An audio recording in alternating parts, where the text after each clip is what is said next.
Muy buenos días a todos, que el Señor nos continúe bendiciendo en este precioso domingo del mes de junio. No olvidemos de asistir a nuestra casa de oración, olvidamos la palabra de Dios y atendámosla y obedezcamos cuando nos dice no dejando de congregarnos como muchos tienen por costumbre.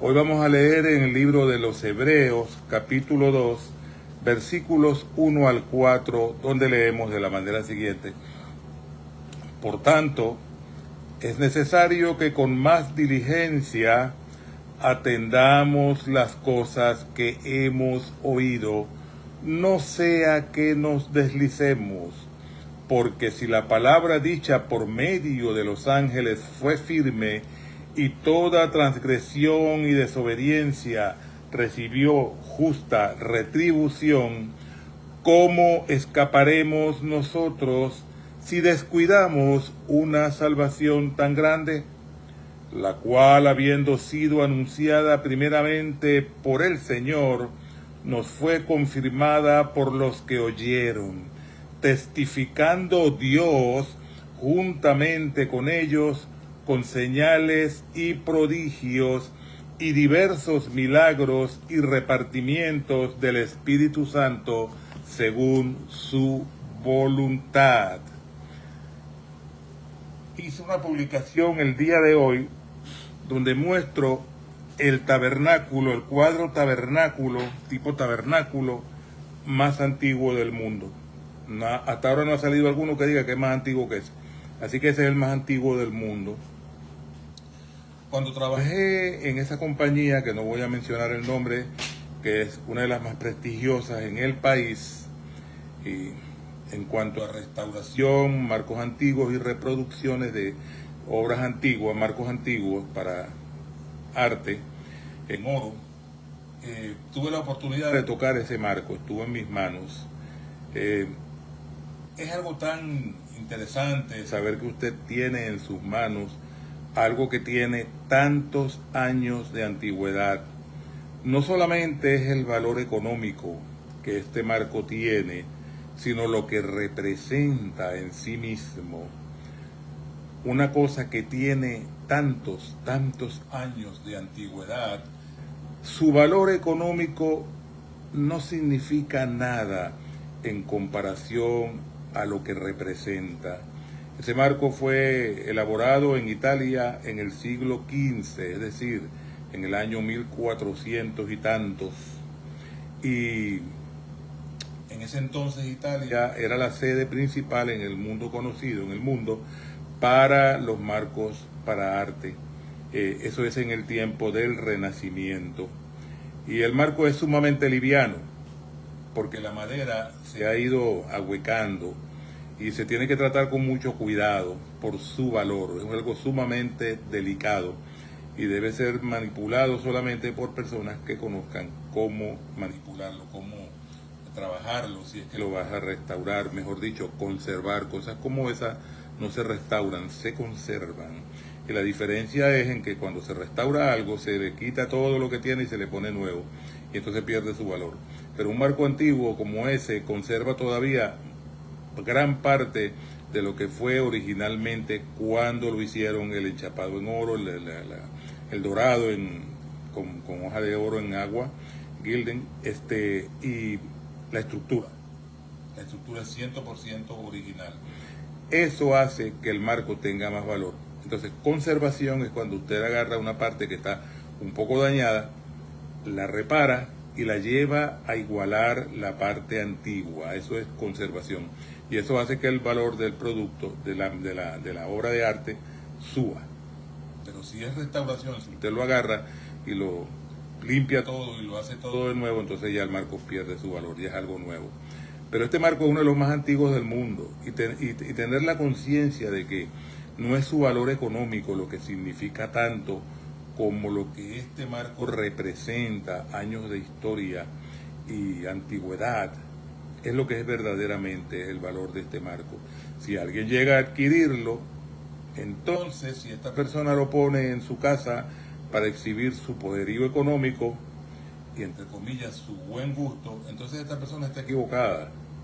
Si alguien llega a adquirirlo, lo hace por el hecho de tener algo de tan gran valor, más allá de lo que económicamente representa, sino lo que significa. Y de esa misma manera usted y yo estamos llamados a entender lo que Dios, lo que Jesucristo, lo que nuestra salvación, si en realidad la tenemos. Alguien me hizo una pregunta una vez, porque existe el gran dilema entre dos vertientes, la pentecostal y la bautista principalmente, de que si la salvación se pierde, de que si hoy somos salvos y mañana no. No, la salvación no se pierde, es un don de Dios, es un regalo de Dios, proviene de Dios. Y Dios no está en un quita y pon, Dios no está dando y quitando. Una vez salvo, salvo para siempre. Hay muchos versículos bíblicos que avalan lo que estoy diciendo, pero no vamos a entrar en ese detalle. La persona me preguntó, ¿usted cree que la salvación se pierde? Yo sabía que iba a venir a decirme que si, bueno, si hacía esto, si hacía lo otro. Y para hacer una discusión que se iba a tornar larga, corta, yo le respondí, nadie puede perder lo que jamás ha tenido. Se me quedó mirando, pensó un rato y pasamos a otro tema. Sí, mis amados, nadie puede perder lo que nunca ha tenido. Y nadie posee lo que cree que posee, pero no es suyo. De eso se trata. Mucha gente ha llegado a creer que algo puede ser suyo solamente porque lo tiene a su disposición por alguna cosa, pero luego documentos que avalan lo contrario le muestran que no es su propiedad. El ser humano es muy proclive, muy dado a engañarse a sí mismo, porque juzga de acuerdo a su mentalidad, a su condición, a su deseo, a su propia apreciación de las cosas, y no como en el caso de la palabra de Dios, de la Biblia, y cuando hablamos de salvación, de acuerdo a lo que la palabra de Dios, la Biblia, establece. Por gracia sois salvos por medio de la fe, no por obras, para que nadie se gloríe, porque somos hechura suya, creados en Cristo Jesús, para las buenas obras que Dios preparó de antemano para que anduviésemos en ellas. La salvación es por gracia, no es por obra, no es por lo bueno o lo malo que usted haya sido. Alguien puede decir, bueno, yo no he sido malo, y igual no es salvo. Alguien puede decir, no, yo he sido muy malo, no puedo ser salvo, igual puede ser salvo. Porque la salvación viene de Dios y es para aquellos que proceden al arrepentimiento y se acogen al pacto de misericordia de Dios en Jesucristo con la muerte sustitutiva de la cruz del Calvario, y nadie más puede intervenir en su salvación y en su bendición sino Cristo. De ahí viene el deseo y el de lo que nosotros enseñamos de que se debe recibir a Jesús como único y suficiente Salvador y convencerse de la verdad. Bueno, los que hemos alcanzado ese nivel de que hemos conocido a Jesús, de que somos salvos, necesitamos estar bien centrados en la palabra. Hace casi 2000 años el apóstol Pablo escribió, por tanto es necesario que con más diligencia atendamos las cosas que hemos oído. Mis amados, es importante que usted ponga más empeño, más voluntad, más deseo de atender lo que ha oído en la predicación, lo que su servidor les dice en esta mañana. No lo digo yo, viene de la palabra de Dios. Atender lo que el mensajero genuino de la palabra de Dios trae en el mensaje cada domingo.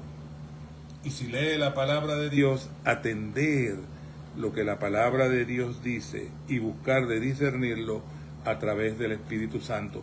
Usted y yo estamos llamados a hacer eso y podemos hacerlo. Eso es para que no nos deslicemos, para que no andemos por ahí creyendo o enseñando cosas equivocadas. Porque si la palabra dicha por medio de los ángeles fue firme y toda transgresión y desobediencia recibió justa retribución, y esto quiere decir que el hombre pagará las consecuencias de sus errores, a menos que proceda al arrepentimiento. Perdón. Porque si la palabra dicha por medio de los ángeles fue firme, y toda transgresión y desobediencia recibió justa retribución, y viene esta pregunta para usted y para mí: ¿cómo escaparemos nosotros si descuidamos una salvación tan grande? Las mentes simples creen que aquí se está hablando de que la salvación se puede perder. De ninguna manera, la salvación no se pierde, es un regalo, es un don de Dios. Lo que quiere decir acá es que ¿cómo escaparemos nosotros de las consecuencias si descuidamos una salvación tan grande, un regalo tan grande como lo es la gracia y la misericordia de Dios, y una instrucción tan exacta y perfecta para caminar en nuestras vidas cristianas como lo es la instrucción de la palabra de Dios, la Biblia? ¿Cómo escaparemos nosotros si descuidamos una salvación tan grande, la cual, habiendo sido anunciada primeramente por el Señor, este es Jesús, nos fue confirmada por los que oyeron, testimonio de los apóstoles y de todos aquellos que siguieron adelante, testificando Dios juntamente con ellos, con señales y prodigios y diversos milagros y repartimientos del Espíritu Santo según su voluntad. Les hablaba de ese marco tan antiguo que tuve en mis manos, del siglo XV, es decir, del año 1400 y tantos, y la compañía donde yo trabajaba, que tenía el original. Bueno, mucha gente no podía comprar el original. Entonces, una de las especialidades de esta compañía es las reproducciones, no falsificaciones. Una falsificación es cuando se hace algo y se trata de pasar como original. Una reproducción es cuando se hace algo y se anuncia que no es el original, sino que es una copia fiel, genuina del asunto. Y la compañía era especial en esas cosas, en reproducción de marcos antiguos. Y se los hacían y les cobraban muy buen precio, pero no era el original. No era el marco que tiene la antigüedad, que le da el valor que verdaderamente tiene por encima de su precio. De la misma manera sucede con los milagros. Cuando alguien venía y ordenaba ese marcos con esmero, se hacían los detalles, se hacía todo, y lo principal, que es la terminación, conocida como patina, el dorado, el oro y todo, eso le daba la apariencia del mismo marco original. Pero cuando usted lo agarraba en sus manos, tenía un peso distinto. Por eso destaqué, cuando usted cogía el original en sus manos, pesaba diferente. Tenía un peso distinto, porque era algo nuevo. No una falsificación, era una imitación. El diablo no es original, el diablo imita. Por eso el diablo hace tantos milagros que engañan a la gente, y la gente se ofende cuando uno dice esto, porque en realidad va en contra de su tradición y de lo que están convencidos. Pero esto es verdad. En la Biblia encontramos que habían unos exorcistas ambulantes, hijos de un tal Esceda, que era un judío reconocido, y estos eran exorcistas ambulantes, andaban por ahí haciendo exorcismos, y decían que en el nombre de Pablo y en el nombre de Jesús. Y se encontraron con uno que verdaderamente estaba endemoniado. Ya ellos venían practicando eso y cobraban por ello, y había resultado. Por lo tanto, la gente creía que ellos podían exorcizar demonios, pero nunca fue verdad. Era un engaño que resultaba por obra del padre del engaño, y este es Satanás, el diablo, para desvirtuar la verdad. Una copia que se ve igualita al original, pero no tiene su valor. Al igual que aquel marco, el valor no era necesariamente lo que costaba, sino lo que significaba, de dónde provenía. Asimismo, con los milagros, el valor no está en que la persona se sane, en que usted obtenga el beneficio de lo que pide, sino el origen que sea genuino, porque el engaño es fácil de ser metido en la mente y el corazón del individuo, y el individuo termina confiando en lo que no es. Y mucha gente cree en los milagros que hizo el santo tal y el santo tal, y lo ponen y lo creen, y las vírgenes y todas aquellas cosas, y los que hacen milagros, y hasta gente que según esto hace milagros, pero es falso. El milagro debe provenir de Dios, de la fe en Dios. Ninguna persona muerta puede hacer un milagro. Ninguna persona, por buena que sea sobre la faz de la tierra, puede hacer un milagro. Solo en el nombre de Jesús lo hace Dios a través de sus siervos. Pero la gente cree en muchas de esas cosas. Y alguien iba y compraba el marco que no era el original y lo exhibía, y la gente quedaba, wow, qué marco tan bello, ese es el más antiguo del mundo. Decía, una persona honesta iba a decir, no, ese no es una copia, es una copia, se me olvidó el nombre ahorita, una reproducción, que no es lo mismo que una imitación, era una reproducción. Tiene mucho valor, muchísimo, pero no es el original. De la misma manera, para la persona puede tener mucho valor el favor recibido de José Gregorio Hernández, de la Virgen tal, ahora muy de moda la Guadalupe, me perdona que sea tan directo, pero eso es una falsificación de lo que es el verdadero milagro que proviene de Dios y tiene un propósito. Por eso dice que debemos, como es necesario, que con diligencia atendamos las cosas que hemos oído. Y la Biblia habla que no hay otro en el cual hay salvación sino en Jesucristo, que toda buena obra y toda buena dádiva viene de Dios, de más nadie. ¿Para qué? Para que no nos deslicemos como sucede a muchos en el día de hoy, porque la palabra dicha por medio de los ángeles fue firme y toda transgresión y desobediencia recibió su justa retribución. Si usted camina de la mano del engaño, recibirá la retribución del engaño. ¿Cómo escaparemos nosotros, los que hemos verdaderamente creído, si descuidamos la fe, la doctrina que hemos recibido? Si descuidamos una salvación tan grande, no la perderemos, pero sufriremos las consecuencias del descuido. Habiendo sido anunciada primeramente por el Señor Jesús, nos fue confirmada por los que oyeron, testificando Dios juntamente con ellos, con señales y prodigios y diversos milagros y repartimientos del Espíritu Santo según su voluntad. Necesitamos estar donde debemos estar, recibir el alimento espiritual sólido y de adultos, beneficioso para nuestras almas y nuestro crecimiento espiritual. Esto es donde nos congregamos, qué mensaje escuchamos, somos responsables de ello. Pero también necesitamos estar firmes en la verdad. Y esta es la verdad, la palabra de Dios, firmes en lo que allí dice, no dejándonos engañar para no deslizarnos, porque las consecuencias son graves. Feliz domingo, que el Señor nos continúe bendiciendo.